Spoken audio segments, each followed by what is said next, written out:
terceiro passo, gente. Sejam muito bem-vindos, sejam muito bem-vindas. Eu tô muito feliz porque você chegou até esse passo. Aqui começam todas as novidades, tá? Não se preocupe que tá aqui um pouco atrás do slide, porque vocês vão ter acesso a esse material. Fiquem super tranquilos com isso. Agora, gente, olha o terceiro passo. Utilize a curva normal. Ai, Luzia, curva normal, essa história de matemática, tu já pegou uma lousinha, né? Porque professor de matemática é louco por lousa, por coisa assim. Ai, não, já quero desistir. Não desiste que você vai entender a importância desse passo agora para você garantir que suas avaliações são mesmo de qualidade. Tá. Vamos pensar na curva normal. Curva normal, gente, agora tá na moda, né? Essa história da curva normal agora virou a moda da vez, né? Principalmente com a Covid. Lembram que quando a Covid começou lá, né? A gente ficava dizendo assim, vai chegar o pico, vai chegar o pico, vai chegar o pico. Vamos ver quando é que chega o pico. Por que a gente queria tanto que chegasse aquele pico? Vou começar falando um pouquinho de curva normal para vocês. Tá, Luzia, por que a gente queria tanto que chegasse no pico? Porque essa curva, que é curva de Gauss, ela tem esse formato que quando ela chega aqui no pico, ela decresce. Então a gente esperava a chegada no pico para que ocorresse um decrescimento aí do número de casos da Covid, que era o caso, por exemplo. Tá, Luzia, fala um pouco da curva normal, vou tentar explicar para vocês um pouco. O termo é curva normal porque vários fenômenos da natureza dialogam de acordo com a curva normal de comportamento.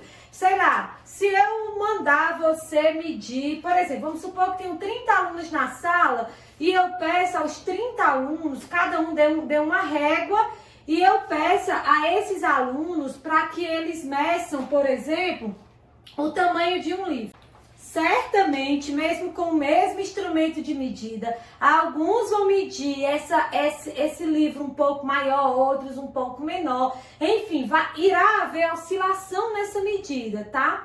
E se você colocar essas medidas, organizar os valores encontrados, você muito provavelmente vai encontrar algo parecido com a curva normal. Você vai encontrar gente que mediu ela muito pequena, vai encontrar uma média aqui, que está aqui no meio da história, que teve medidas parecidas, e gente que mediu porventura, sei lá, muito maior o tamanho do livro do que o que ele deveria ser.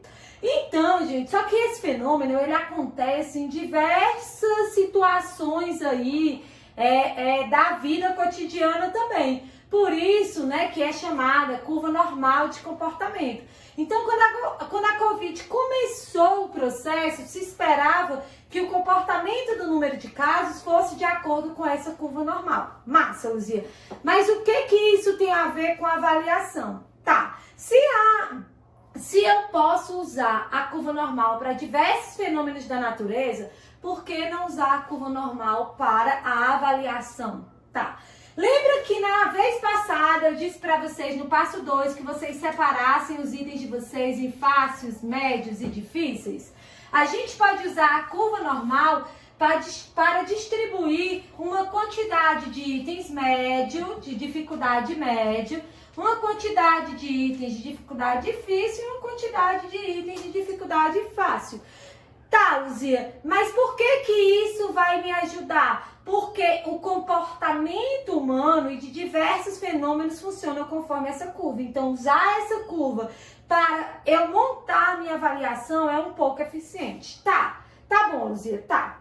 Assim, arredondando, sem querer dar conceito estatístico para vocês, eu vou dizer que, de um modo geral, 64%, 66% das coisas funcionam aqui na média, 66% funcionam aqui na média, 66%.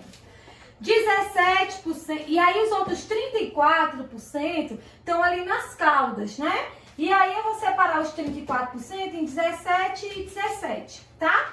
Beleza. Então, se eu pensar, por exemplo, numa avaliação, vamos pensar numa avaliação que tem 10 questões, tá? 10 questões, 66% dessas questões é 6,6.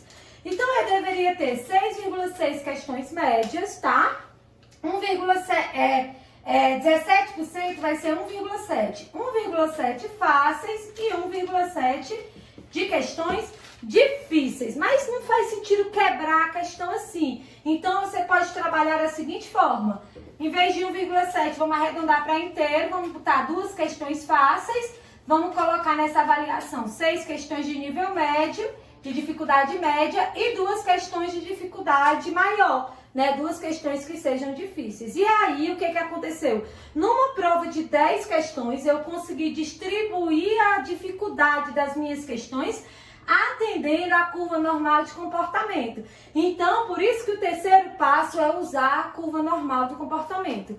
Aí agora tu deve estar me dizendo, não, a partir de agora, Luzia, eu já sei fazer, porque aí eu vou montar a minha prova, né? Como é que eu vou montar essas questões? Então, eu fiz um bom diagnóstico lá, eu aceitei a curva normal, estou distribuindo de acordo com a curva normal e agora chegou a hora da montagem, verdade? Verdade. E eu já sei como montar. Eu monto as questões fáceis, as médias e depois as difíceis. Não é assim. Você montou assim a vida inteira, mas agora você não vai fazer mais isso e eu vou te explicar no próximo passo. Mais uma vez, digo a vocês, se você está assistindo no YouTube, clica no link da descrição, se inscreve lá no nosso grupo, entra pro grupo de WhatsApp que tem muita novidade para você. Eu te aguardo aí no quarto passo.